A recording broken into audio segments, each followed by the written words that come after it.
Welcome to Spiritual Basics Podcast with April and Jen, a bi-monthly podcast designed to teach the searchers, seekers, and spiritually curious the basics of metaphysics and new thought. They are all about the basics, but they are not basic bitches. Now, here are your hosts, April Darley and Jen Merkel. Hello, and thank you for joining us, Spiritual Basics Podcast. My name is Jen Merkel. And I'm April Darley.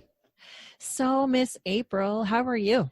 Oh, I am doing really well. I'm coming off the end of a super busy week, so I am happy to relax a little bit this weekend.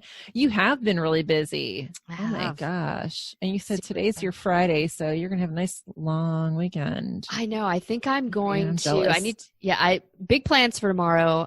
I need to pop over to the grocery store because I'm on my last trash bag. And when I went to the store earlier, I got all these things and forgot trash bags, which I desperately needed. So, sounds like something I do. Yeah. Right?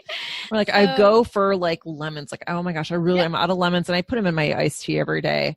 And then I'll go and I'll get a million different things, and I forgot the lemons. So, I know. It's like, son of a, tonight's trash pickup. So it's like, man. Oh, yeah. So I need to go pop out and get trash bags tomorrow. And then I'm going to binge watch Netflix. Awesome. What are you going to watch on Netflix? What you watching?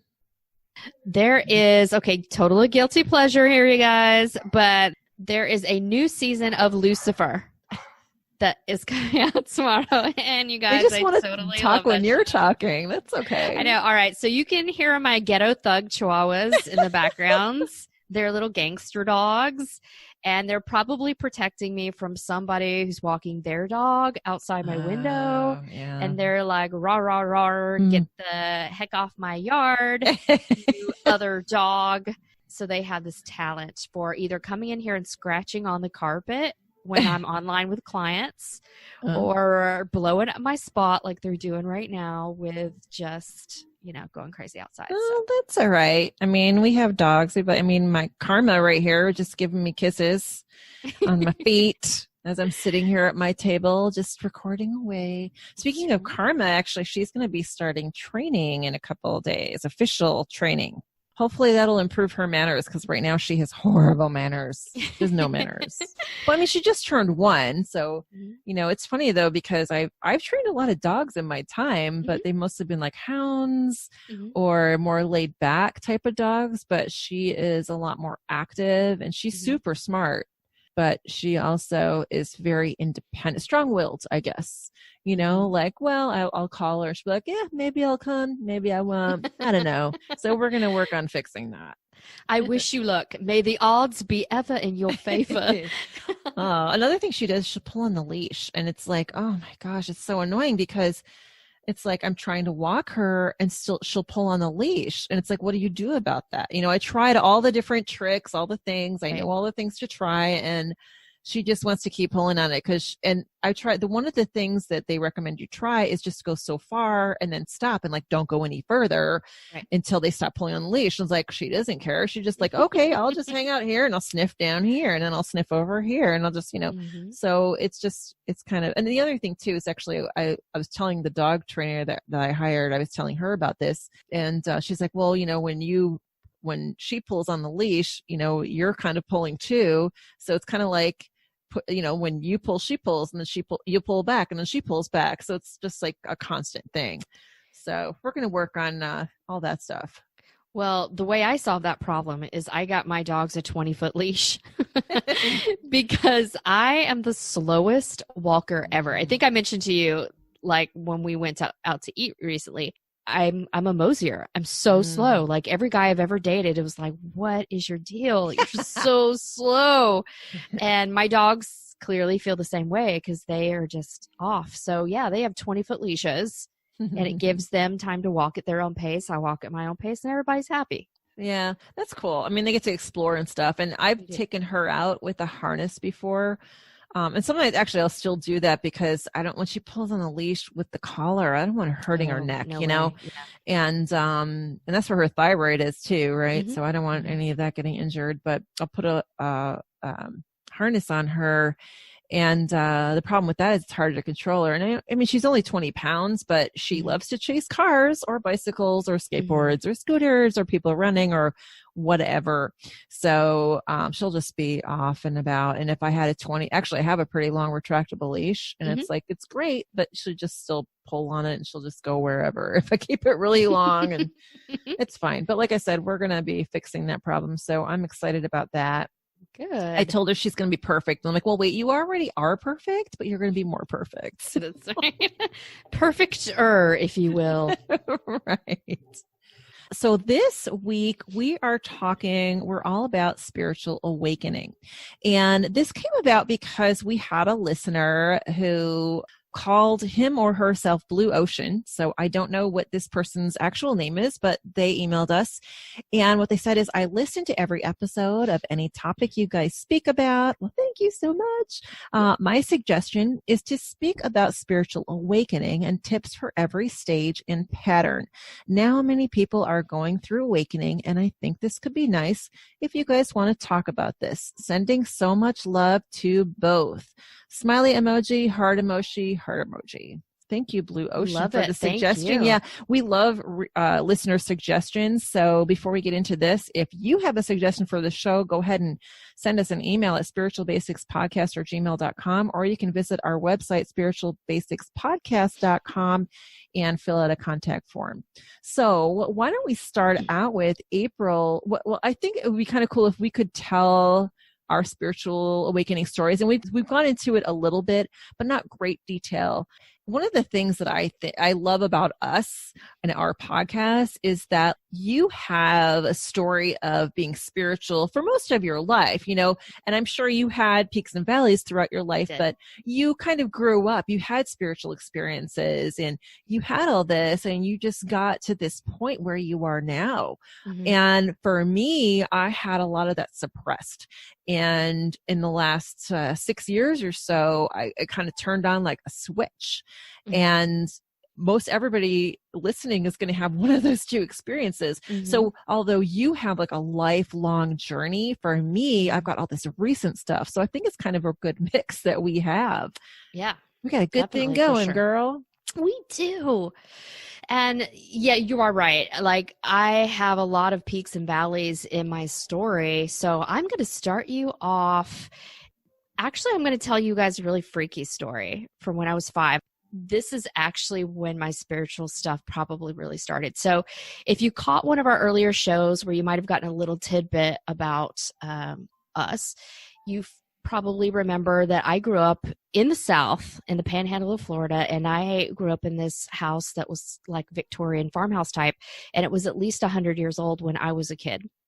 And so now it's about 120 ish. Yes. Something like that. Well, unfortunately, I think that we sold it back in the 90s, and the new owners tore it down and built something different. Yeah. It was heartbreaking. My heart hurt.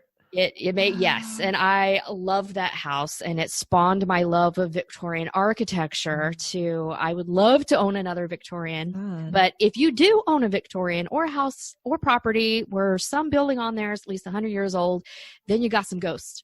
Okay. Right. I'm just telling you. Probably multiple from multiple times throughout history. Yeah. Right. So when I was 5 years old, my grandma lived with us, and she died when I was 5. And she used to share a bedroom with my brother and I. And we had bunk beds, and she had a little twin bed off to the side. My uncle flew up from Miami for the funeral. And for some reason, he wanted my bed. Like, I had the bottom bunk bed. So he wanted that one. And so I slept on my grandma's twin bed. So as the story goes, he heard this shaking in the middle of the night. And so he woke up and he looked over and said that I was levitating 5 feet off the bed. Wow. And the bed was shaking underneath me. And I did not wake up, have no idea. Mm-hmm. But I always thought it was strange. My uncle sort of treated me different like my whole life.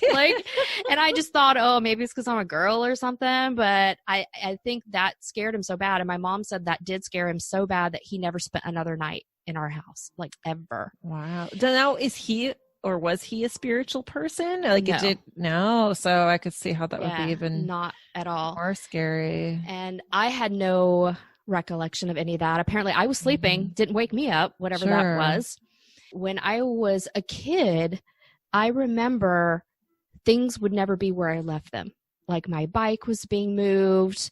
I would hear footsteps in the middle of the night when I knew everyone's sleeping. The previous occupant to our house did die in the house. And she died in the room that was my bedroom. Like super fun. Right? So quick question, sidebar. Did you know that the whole time? Did you learn that when you were older? Like when did you learn that? Okay. Yeah, probably when I was in my teens. So your parents kept that from you. Oh, so that's sure. a good move on their part. I was just curious because if Yeah. I knew that, I don't know, I wouldn't want to stay in there either if I was a little girl. Right. So, I mean, I actually think I found out about it from our neighbors down the road. And I asked my parents about it and they confirmed it. So I think they would have kept it from me my whole life had I not like found that out. It's a need to know basis when you're that age. But so I would hear footsteps. My mom's told me stories like you hear a knock on the door, you open the door, there's no one there. Sure. I mean, we lived out in the country, so it's not like you're going to ding dong ditch or anything, right? But when I was 7, I just remember being really interested in ghosts. So at that point, I wasn't scared. I was really interested in the supernatural and spiritual. And later I found out I have a life path number 7. So maybe we'll do a show on that in the future. Oh my gosh, we totally have to. Right? But if you know anything about a 7, this was what was told for me. If you were a 7, a lot of times they would have taken you away from your parents and put you in the temple because 7s are supposed to have an intrinsic connection to spirit. So they were often trained as priests or priestesses. And if you look at my chart, like my moon is in the 8th house. So there's lots of stuff in my chart that's like, hello, psychic, hello, intuition, hello, all that stuff. So when I was 7, I just had these ghostly type experiences. I didn't see anything that young, but I just knew weird stuff was happening. Like in the woods behind our house, there was a gravestone. This was just a crazy old Victorian property, probably right? someone. Yeah, I mean, it's not unusual for that to be the case, for sure. Okay. So I grew up really being attracted to myths and legends and ghosts and the occult and the supernatural from very young. And it wasn't until I was 16 that I got my first tarot deck. So I had to drive to the closest mall, which was an hour away, to go to B. Dalton Bookseller, get my first tarot deck, and a tarot book on how to read it, because this is pre-internet, y'all. Everything was books. Right. And so in that year I was 16, I really kind of delved into tarot. I explored like Ouija boards a little bit. But because I'm in the South and it's really religious, I got really shamed for that. So it was devil worship, all this kind of stuff. So I shut it down at that point. So that was probably the first time I shut things down, just so I wouldn't get the heat and I wouldn't be harassed, right? I wasn't raised in a religious family, but when everyone around you is religious and they're telling you you're doing something wrong, you don't want to do anything wrong. I'm an inherently nice person, right? So I just caved into that pressure and shut it down a bit. Yeah, well, if they're making you feel like you're not normal or you don't fit in, I mean, it's only natural for you want to feel that way, especially when you're young and impressionable. Yeah. Once you get hit like your mid 40s, you're like, screw that, who cares, you know? Right? Well, sometimes, but anyway. Yeah, I never really got teased much in school, but I think that year I got the nickname Wednesday Addams. Yeah. And, but you kind of resemble her too. I know I do. I'm like, I don't hate it. I thought it was you cool. You could totally pull that off for Halloween quite easily. Yes, I could. The next time I really had a significant awakening or spiritual type experience was when I was 18. I saw the Oprah show and she had Betty Eadie on there, and Betty Eadie had a near-death experience, and she wrote this book called Embraced by the Light. Okay. And it was the most detailed near-death experience that had ever been written about at that time. So when I read this, when I saw her, I was immediately attracted to it. So anything that you are immediately attracted to, that's basically spiritual nudge that says, nudge, nudge, go learn more about that. So I bought the book, and that was the first time I really started to develop my concept of spirit, spiritual afterlife, near-death experiences were from those things. Okay. So books were my teachers a lot because this was pre-internet time. This is talk shows were how you got for your information. Books were how you got your information. So we are so lucky to have Google and stuff at our fingertips now. You know, I think it's a blessing and a curse because honestly, anybody can put anything on Google. But when you have books, you know, and I still read a lot of books too, and I'm sure you do too. When you have books, there's more authority to that. You know, it has more to it than just someone that might have written a website or a blog post about something, made something up, or pretending to be an expert, because you can pretend to be an expert at anything. It's true, right? You do have more information at your fingertips, but that isn't necessarily always a good thing, right? Right. You have to discern it. You have to figure, and quite honestly, the way that I deal with that is, you know, if something resonates, like if I read something like, yeah, I don't think that's quite right, then I'm done with it. But sometimes I'll read something and go, oh yeah, that makes perfect sense. So I think that, like I said, it's a blessing and a curse. So, right. Yeah. So Betty Eadie didn't necessarily talk about angels, so my stuff with angels comes a bit later in the story. But that time at least got me trying to figure out what I believed in terms of what happens before you're born and what happens after you die. So if you haven't asked yourself these kinds of questions, I highly recommend that you do some of that thinking, because that alone will help you on your spiritual journey. Just figuring out, what do you believe? What do you think? There are a lot of religions out there. And I mean, I know you said you weren't brought up in a religion. I was, but the religion I was brought up in did teach you about what happened after you die. But there was no mention of what happened before you were born. Exactly. And that never, ever occurred to me until I was going through my own spiritual awakening. But we'll get to that later. So, yep. So in my 20s, I have to say my 20s were kind of a lull period because I was working a corporate job. I was married to guys who I was married twice in my 20s. And you were married to guys at the same time. I was married to two guys at the same time. Bigamy is part of your spiritual journey. No, different times. But so they weren't, either one of them were very spiritual person. I didn't feel particularly safe to explore during that time. So I kind of kept it a little bit on the down low. But during my 20s, Montel Williams used to have a talk show, and he would occasionally feature the psychic Sylvia Brown. Yes. Right. So I bought so many of her books, and fascinating that was woman. She totally was. So I really started to learn about psychics and the stuff psychics do, and the information that she had, and what it was like to maybe be a medium or be a channeler or be a psychic or be intuitive, and how that worked. So I kind of played around a little bit with that. And during my 20s, I also lived in Alaska. So I wasn't necessarily in a mecca of city stuff where I had access to lectures and things like that. But I did do a little bit of oracle cards at this time. I still didn't pick up the tarot because I still had that kind of shame and stigma about the tarot. But oracle cards were gentler, softer. They're kind of new on the scene. And it wasn't I think they're also easier to learn if you're first starting out too, because tarot, when you look at the images, it's not really clear. But when you have oracle cards, the images and the sayings on them are usually pretty obvious. So yeah. I think that's naturally a good starting point anyway. Right. And even early on, I was kind of always drawn to astrology, but I didn't geek out on astrology till much later. But I just have this natural draw to supernatural and occult and spirituality. And that's even in my astrological chart. Right. So my 20s were a lull period, and it was about hiding spirituality for the most part. And it wasn't until I was in my 30s, early 30s, I went to medical school at 32, and that was the Southwest College of Naturopathic Medicine. And that was the first time in my life I was around dozens of people who were like me, who maybe saw ghosts, who were spiritual, who were alternative thoughts, people who did Reiki, who did some of these things coming in. So when I was in Arizona, the first year as a med school, a group of friends, we it was about 7 or 8 of us. We just formed this little kind of spiritual club, sort of. And together we learned Reiki. So we got Reiki certified level 1 and 2.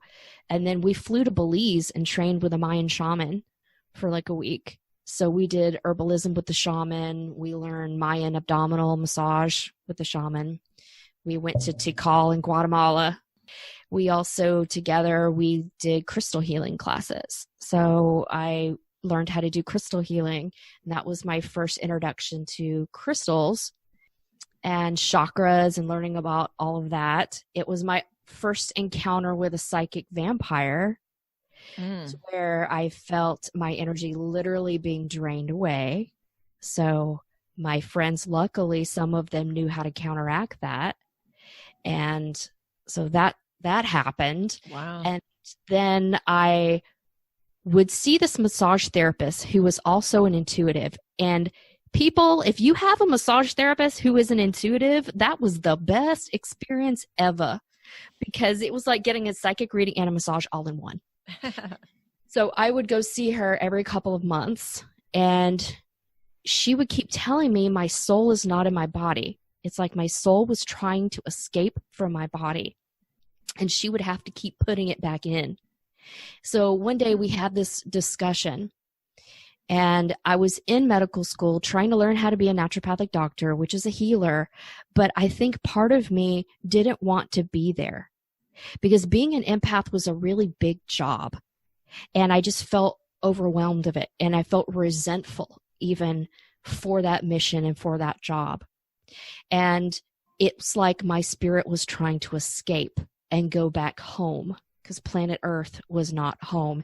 And I'm sure there's a lot of listeners out there that are feeling this way or have felt this way, that planet Earth is not your home. It doesn't feel good. Yeah. So she told me I had to have some kind of acceptance to my mission.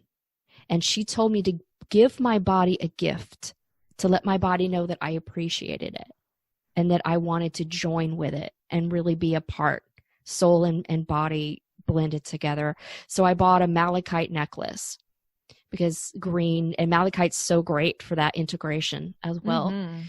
But it wasn't until that point that I accepted my mission, that I'm here to be a healer, like I'm here to help people. And when I did that, I stopped trying to escape. And let me tell you, you can recognize these people. It's like their eyes are dull, their skin is dull, and they often turn to drugs or alcohol. And those people aren't anchored or tethered very well to their own bodies. And you can recognize them when you get sharp enough to see it. But if you are an empath and you are overwhelmed and you are struggling and you are resentful about planet Earth, please know that you can get out of that space by anchoring yourself in and accepting what you're here to do.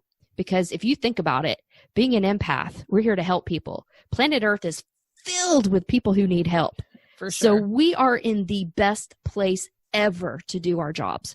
And arguably, that's why we are here. Yeah, we have job security till the cows come home, right? We will not run out of things to do.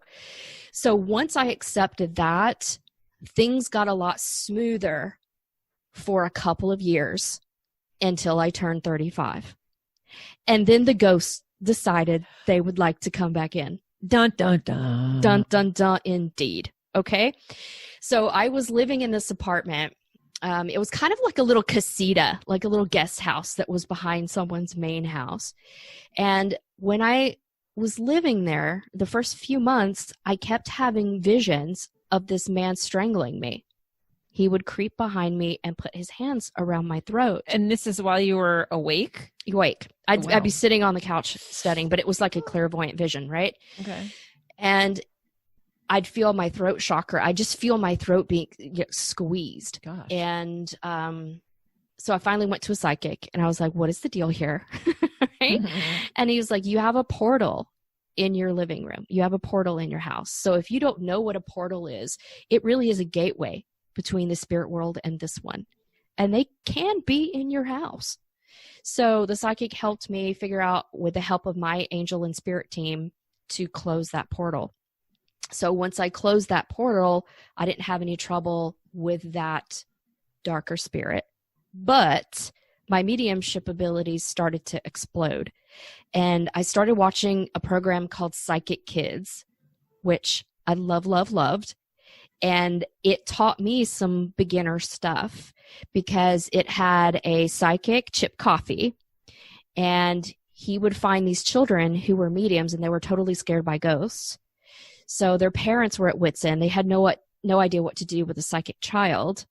So Chip would take the kids off and they would explore some haunted location, and Chip would teach them how to use their powers and their gifts and teach them boundaries. And a psychologist would take the parents off and teach them kind of coping tools on how to deal with a psychic child.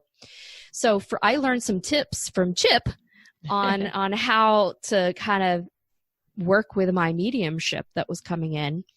I just remember waking up one night and my apartment was filled with ghosts, filled with them.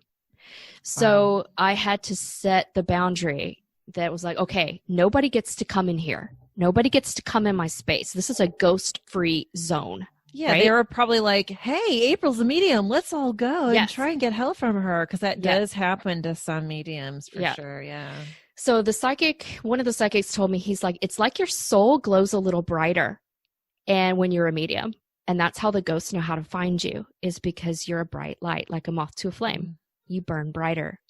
I was also on the last year of med school, and I'm trying to study for boards. These are make it or break it boards. Like if you don't pass these things, you cannot get a license to practice. So the most important test of my life, trying to study ghosts, seeing ghosts everywhere now. And I would see ghosts standing behind people that were clearly relatives. And if I said something to them, there's so much doubt coming back at me from the other person. So even my classmates, some of them were like, are you kind of crazy? Like right now you're seeing ghosts. So that was a hard time for me because I felt like people didn't believe me. As an empath, I could sense it. Like I literally could sense when they thought I was full of crap.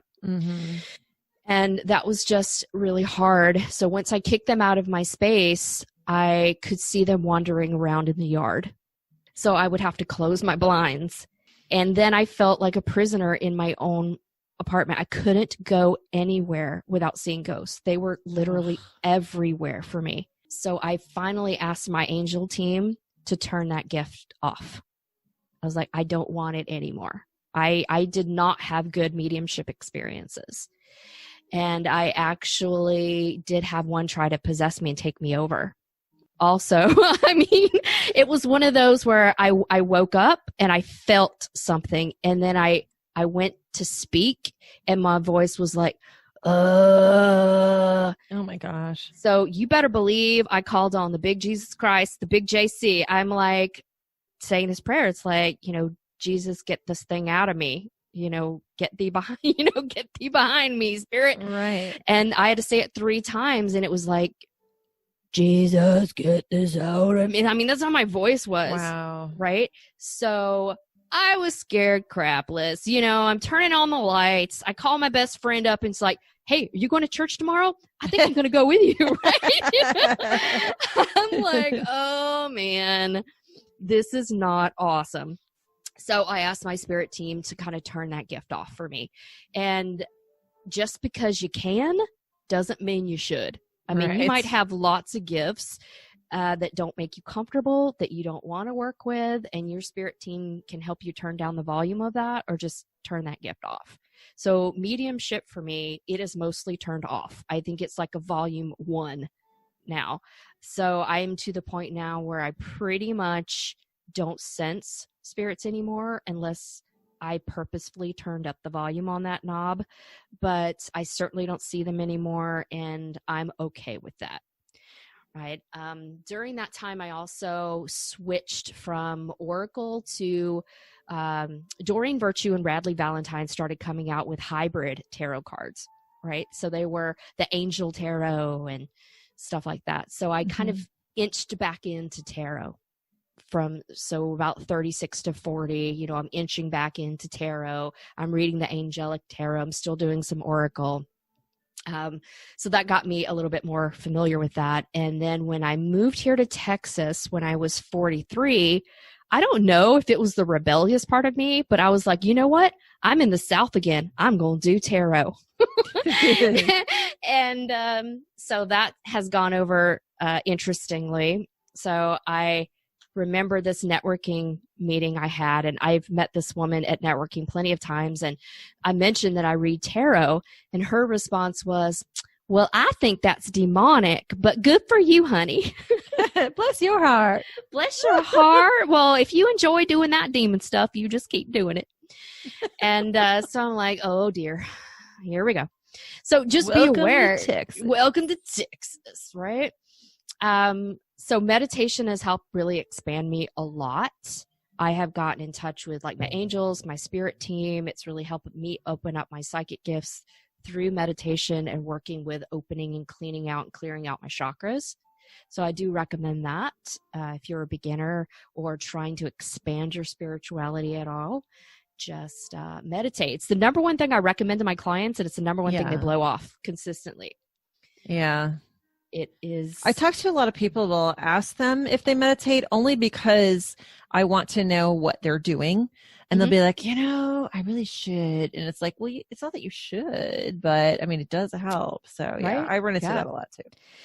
So that is kind of my story. So I have had experiences all across the board. I've been scared by it. I have been thrilled by it. There have been plenty of times where I ask for signs, and I definitely have gotten some interesting signs. I'm like, okay, angels, send me a flower to prove you really exist, right? And then I have my car serviced, and there's a bouquet of flowers on my passenger seat from the car dealership that says, thank you for your business. Wow. Randomly, So if you tune into it and you want it and you believe it, it will come for sure. Yeah. But just know that you can block it and you can shut it off just as easily as you can call it in. Yeah, I think that what some people, especially when they're first coming into it, is they kind of don't realize that they really do have control. It takes a while sometimes to learn how to control it. Sure. But you definitely always have control. And taking control is part of it. It's kind of like training a dog. When you take control properly, that dog does understand what the deal is. Exactly. So it's very similar to that, actually. That's why I love the Psychic Kids show, because he was Chip Coffey was teaching those kids. It's like, you are powerful. You get to set the rules. This is your plane, your earth, your deal. If you don't want them in your house, kick them out, and they will go. So that's me, you guys. That is kind of the big highlights. I've had lots of experiences in between there, but those are just some of the significance of events in my timeline that were how I opened things up. And really in the beginning, I read a lot. I researched a lot. I was curious about things. So I explored the things I was curious about. Books were my teachers. Now you have the ability for like podcasts and shows and things like that who can be your teachers. So it's a great time to expand your spirituality. Yeah, I think it totally is. So as far as my story, I quite honestly, my story isn't as long as yours. Sorry, you guys. Good, because this is going to be like the longest podcast ever. Anyway, no, don't be sorry. It's fine. It was a good story. I mean, it's a lot of detail and information that you haven't shared, and I'll share some of mine as well that I haven't shared. And a lot of this is going to get kind of personal too, quite honestly. So I'm like, Jen says I never talk about myself, and I bet she's like kicking herself right now. Got the air gun to my head. That's I'm right. just kidding. It's like, it's seriously, fine. shut this girl up. Who is she, an Aquarius? What's going on? That is true. You're like channeling your inner Aquarius here. I am. So for me, my story, like I had alluded to, is very different from April's. When I was young, I grew up in Western New York, and my family was Catholic. And we were cafeteria Catholics. Well, actually, the cafeteria Catholic is something that I learned from somebody. It's like you kind of pick and choose what you believe in, right? But also the way that we were Catholic was we would go to church for 2 months at a time, and then we wouldn't go for 6 months. And then we'd go again for 4 months, and then we wouldn't go for 5 months. So it was an off and on thing, but we always went to CCD These are classes that were held once a week. And quite honestly, I think my mom enjoyed being able to drop off the 4 kids at CCD so that she didn't have to deal with us all being home. That's where I got a religious background from. And my mother actually was raised in a different religion, and I believe it was Presbyterian, but I can't remember exactly. She converted for my dad because my dad is Catholic. They had a Catholic wedding. So I was baptized Catholic, learned all the Catholic stuff. And at the same time, when I was maybe around 7, 8 years old, until I was maybe in my early teens, I would sometimes need to get away from my siblings. And, I wanted to escape my family a little bit and have some downtime of my own. And I like to daydream a lot. Daydream was like my favorite thing to do. And quite honestly, I guess it's probably still is. There were 2 trees in our yard. We had almost a whole acre, and we were in a corner lot. And there was one tree in the front. It was a red maple tree, and it was pretty large. I would like to go and lay under it, like on a blanket and just in the shade and just enjoy the day. And I'd like spend hours out there, and I was just happy with my own thoughts. I wasn't even necessarily reading or anything. Sometimes I was. Either that, or there was also a willow tree, which was kind of in our side yard, but toward the back. And I would climb up in that willow tree because there was a branch that was perfect for sitting on. And I would just sit there and just enjoy being there. Sometimes I would even talk to myself. And I still do. I'm a very chatty person. Talk to myself all the time. Shocker. I know. I'm a talker. What can I say? Anyway, you know how I love to use my voice. Anyhow, so I don't even remember like what I would talk about or think about or any of that kind of stuff, but I was connecting with the energy of these trees. They were calming me down. They were helping me to relieve anxiety that I had. I did not have the best childhood. My parents had their own issues going on. And when you're a child, you think that the family that you're in is like normal. And it's not until you get out and on your own, or at least experience other people's families when you're older, like in my teens, I was like, I guess my family isn't so normal after all. We had issues. I mean, my father is an alcoholic. So there was that. And my mom would deal with it by going off and like buying things and trying to fulfill an emotional void by purchasing things, which added to money problems. So there were a whole lot of things going on. Like I said, I was going to get personal. Sorry. So this was my way of escaping from that. And as I got older and a little bit more into the social aspect of being a teenager, I started hanging out with a group of friends and discovered boys, and I would, drink here and there. I wasn't a big partier, but I would do stuff like that. And I kind of got away from that whole connecting with trees kind of thing. Then fast forward, I actually married young, had a child. My oldest son divorced young and got married again. And I went through a whole just, raising families. I had another son. So I've got 2 sons. They're all grown up now and on their own. But after several years, I made it out to Arizona with my family, and something happened. I guess I could deal with, I can figure out what it is. It's just, I was working at a job where I wasn't being valued as an employee. And this was a pattern that I had in my life where I worked my butt off. I had that New York work ethic that people loved as a company. Like the people in the company loved that I had this great work ethic because I made up for the people that didn't. And in Arizona, there are a lot of people that don't have the same kind of outlook. They're a little bit more laid back about things, I guess, in general. And so anyway, this company was clearly taking advantage of me, and I had a nervous breakdown, and I was crying to my husband on the phone. I'm like, I can't deal with this anymore. He was like, well, just quit. I'm like, really? Are you sure? Because he's a Taurus and, he's about stability and money. And I'm like, you're telling me? He's like, yes, go ahead and do it. And I'm like, okay. So I knew that I needed more positivity in my life. And so I started changing my social feed. I took out all the things that were negative, all the news stories, all that kind of stuff, stopped following those accounts, started bringing in more positive things, positive messages. I had satellite radio, and I started listening to Joel Osteen on the radio because he has a positive message.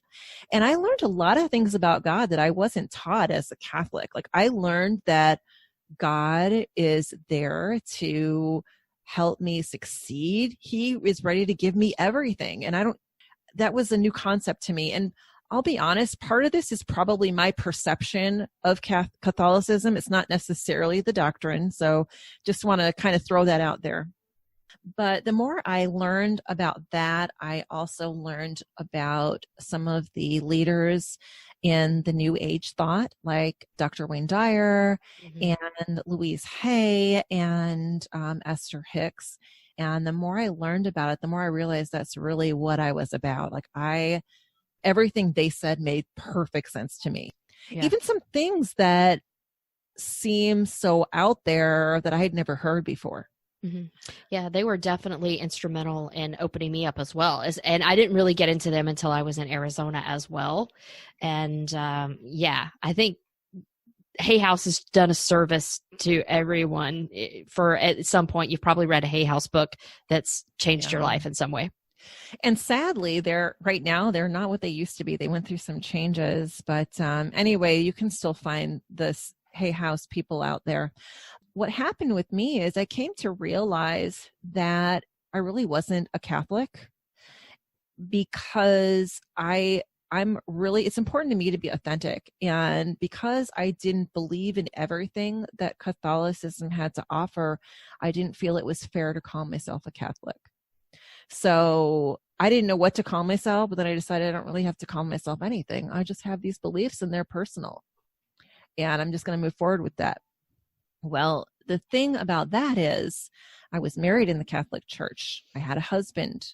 We were married for almost 25 years.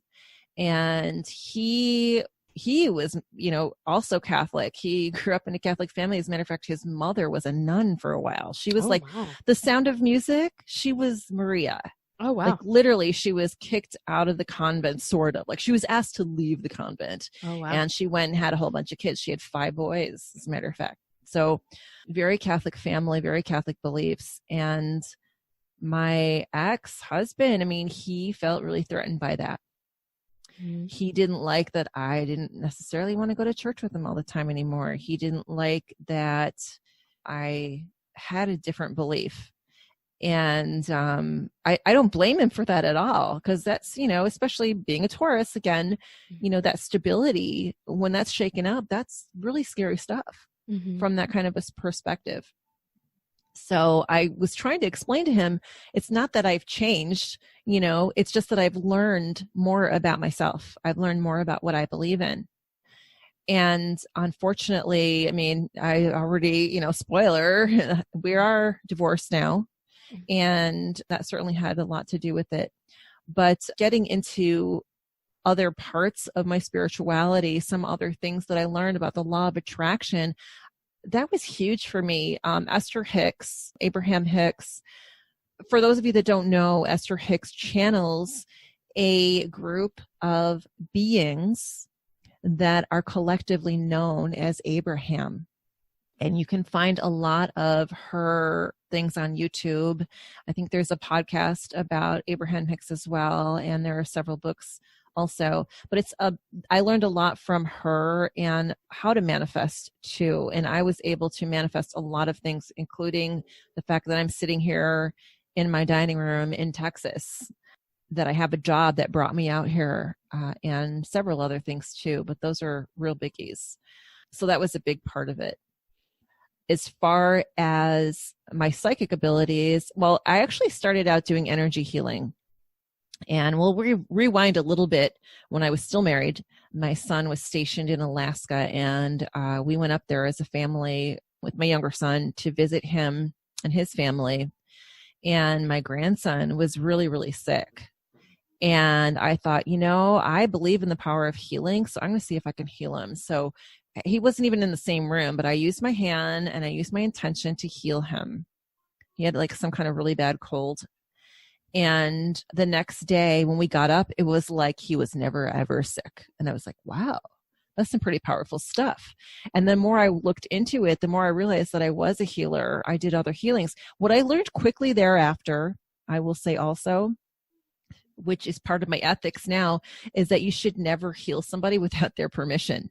Mm-hmm. I did that clearly there. And as soon as I realized that, because I'm all about free will and that kind of thing, I was like, oh my gosh, I shouldn't have done that. I'm not like beating myself up over it, but now I know better. Right. And so what I do now when he is sick, I still ask his mother, my daughter-in-law, do you mind if I send him healing? Because the universal law of free will is that you have someone's permission to heal them or their caretaker. So for example, a child, one of their parents would have to say it's okay.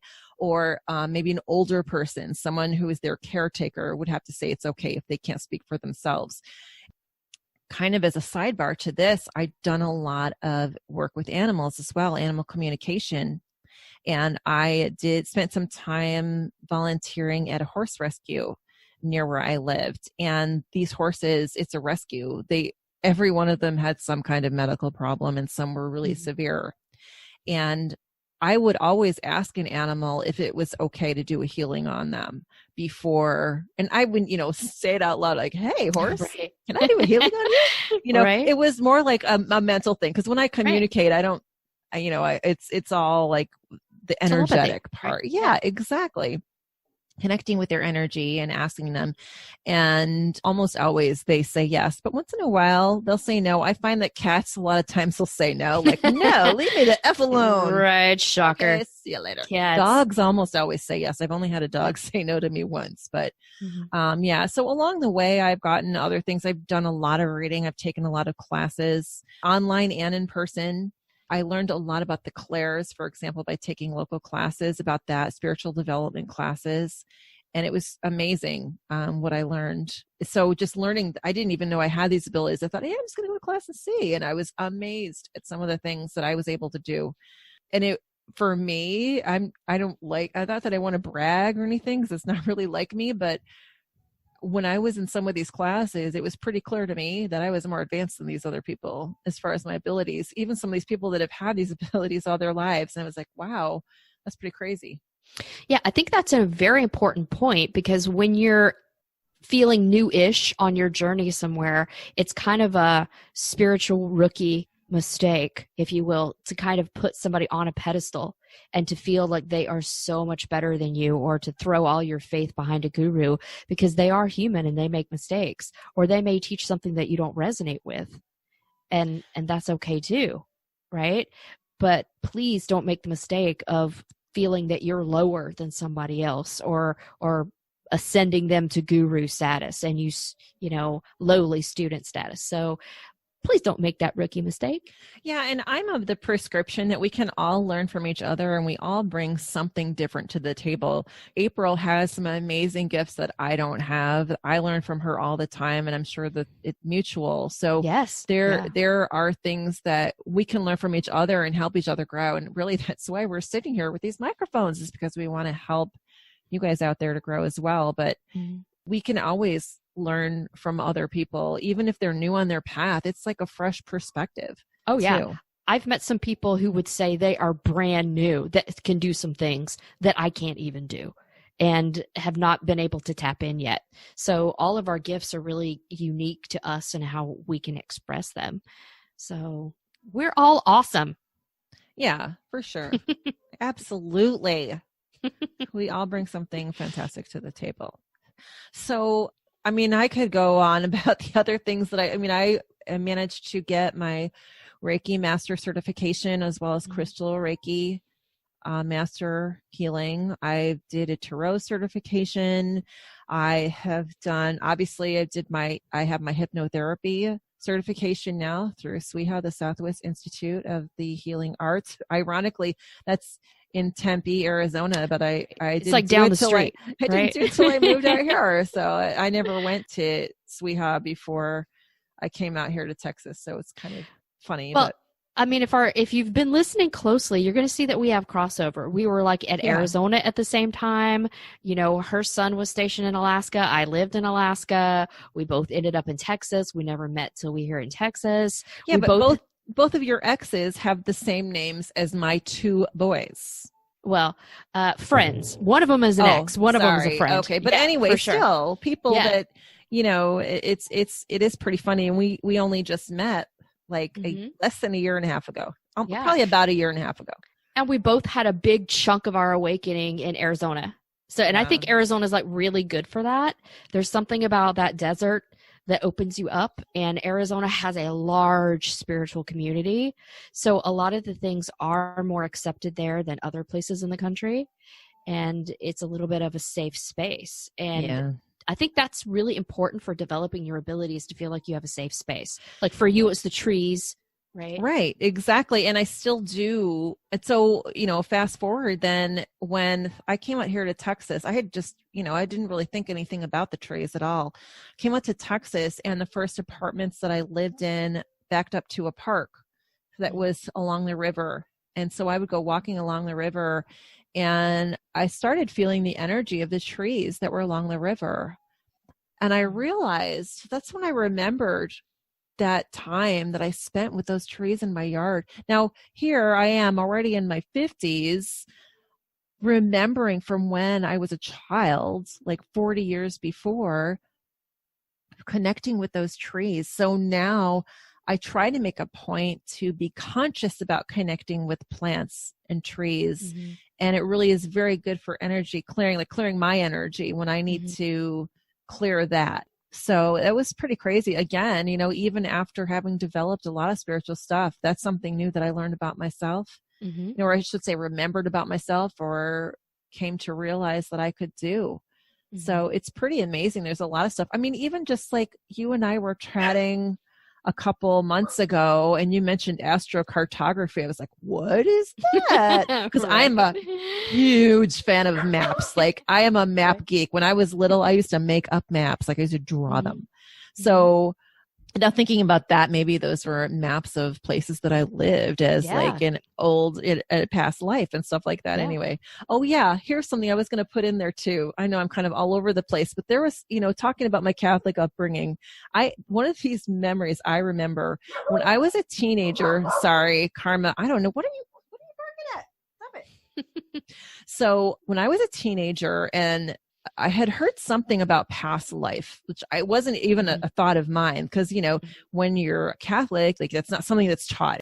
I remember bringing up to my mom, and saying, I wonder what I was in a past life. And Mom was like, oh, we don't believe in that. And it's like, oh, okay. Oh, I better not do that then. So that was another way, like, you can become suppressed when you're younger by people around you. And so, like I said, now I feel really great. I am my authentic self. Unfortunately, I have lost some people that were close to me because of it.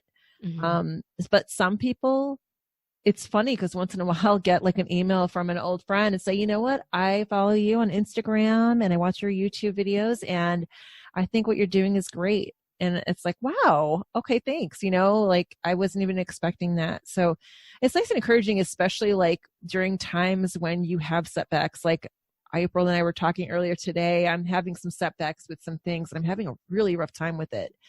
Even though sometimes, Spirit will send me these clear messages, like, this is what you need to be doing. Like, I had a purposeful meditation about some things, and they told me, okay, do this and this and this. And I'm doing those things, and I'm doing them the way they asked me to, but they're not successful. And it's just like mind blowing. Why are you telling me to do these things, but then making it so hard?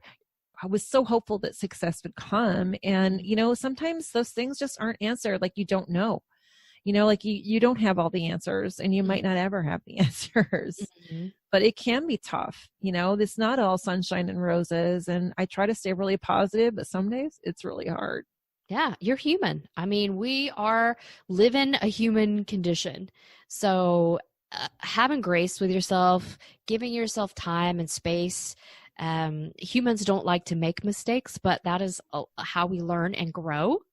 So it's okay to outgrow people, to outgrow beliefs, to outgrow situations, and don't feel bad about that. I mean, it was a season of your life, and as long as you keep moving forward, there's so much beauty here and so much goodness, so much to learn.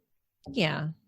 So I don't know. I mean, I could probably keep going on and on about different things, but that's pretty much my story in a nutshell. Here I am. And one thing that I had put in our little show outline was like different steps, stages of spiritual awakening. And we've covered those between our two stories, all of them except I think the very last one. I raised the question, can we ever really reach full spiritual maturity in our earthly life? And my answer to that is I don't think so, because I think full spiritual maturity is not something that we can attain here on earth. There's the higher self. There's my higher self is at full spiritual maturity, but here on earth, I am not that higher self. It's like there's a separation, but then again, there's not. Mm-hmm. I know it's like a big enigma. Yeah, that's one of those great questions to research. I mean, I have read so many different things with so many different beliefs. I mean, part of that is, well, you just have lots of past lives and you elevate and you elevate and you elevate until you get to the point where you don't need what humanity has to teach you anymore and you're done with it, right? Yeah. And I know I've told you this before too, is, after contemplating all these things, knowing that I've had a lot of past lives, I've done a lot of past life work. Mm-hmm. It's like, once I'm done with this one, I think I want to throw in the towel. Like, I'm not going to come back. I'll go and I'll be my grandkids' guardian angel. I'll be a guide for, my offspring and for generations to come. And I'll go find another job. But, here consciously on earth, I don't know if I want to come back again. Right. It's every empath I know says that, right? And I told you this story where this was my bonus life, right? So for all you listeners who don't know this story, I don't think you've told it on air yet. No, I have not actually. You're learning so much about me. I am Chatty Cathy tonight. So I remembered my past lives for the first time when I was in Arizona, like a thunderbolt. It just came. And it came because a guy I was dating was jealous of a guy friend of mine. As I was driving on the freeway, I just kind of asked my spirit team, what is the deal? Like, what is the deal with all of this? And then my first memory came like a flash of this past life, that the guy friend I had was my son in that life. And this jealous guy I was dating was his stepfather, a jealous stepfather in that life. So as soon as I remembered that first one, it like opened the door for like so many to come through. Mm-hmm. And I actually have only one pre-life memory. And I was on the other side working in the great library. I was writing on a scroll. I had these groovy gray robes on, right? And I hear this telepathic call that they needed healers to come back to earth. And they wanted the old ones, the ones that had been here multiple times. So I went before this table that had these people sitting in it, like a council. And they said something to me I don't remember, but they slid this contract over. And whatever they said to me must have been super convincing, because I didn't even read this contract. Like, I didn't negotiate it. I just signed, right? And part of me is kicking my own butt because I'm like, seriously, April, if you had read the fine print, like whoever reads the terms and conditions, none of us do. We just click accept, right? So that's what I did. So I signed that, and then I had two robed figures, and I kissed each of them on the cheek, and then I walked out this big set of wooden doors, and that's where the memory ends. So this is my bonus life. I can tell you that I was perfectly happy with my books and scrolls in the great library, and I had zero intention of coming back because I've had a bunch of lives and I died a bunch of times in super bad ways, right? Yeah. So whatever they said to me was super convincing. And I do think it is because I am an old healer, and I specialize in healing the healers, because empaths are super important. Yes. And that's what I love. I want to heal the healers so that you guys can go out and heal people.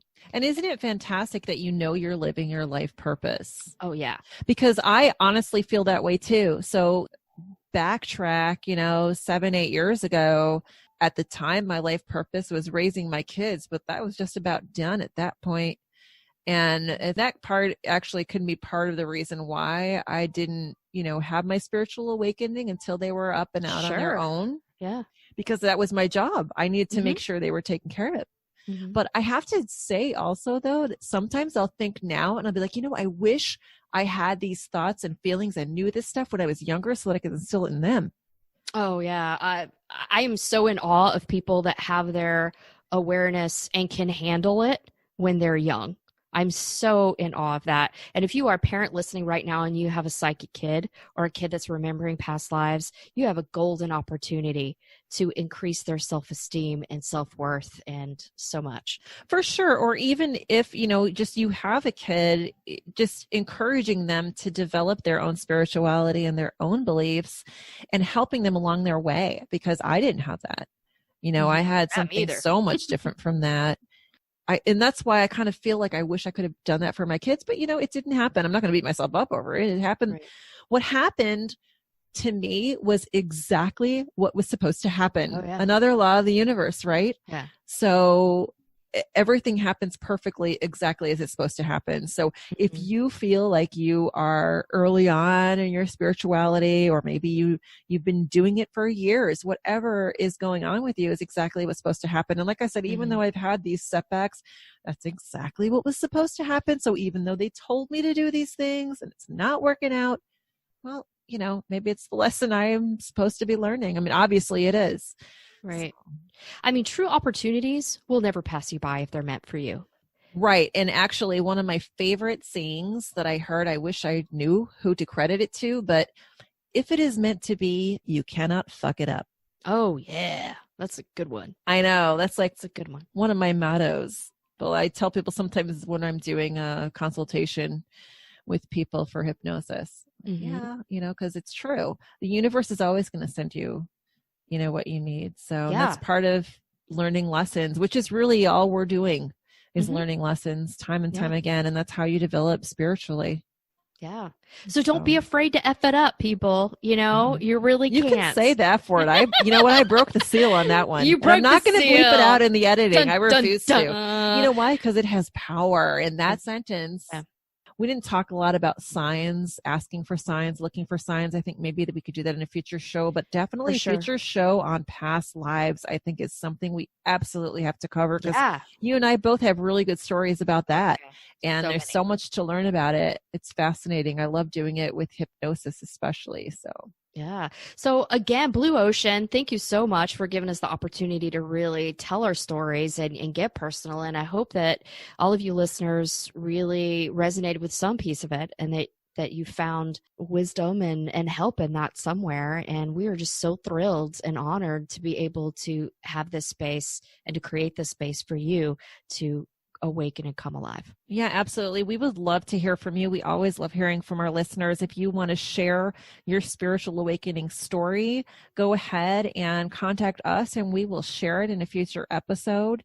Or if you have any topic ideas for us or any questions you want us to answer, send us an email at spiritualbasicspodcast@gmail.com. or go to our website at spiritualbasicspodcast.com and fill out the contact us form. So thanks again, guys, for joining us for another show. We hope you enjoyed it, and we look forward to talking to you again soon. Have a good one. Have a good one. Good night.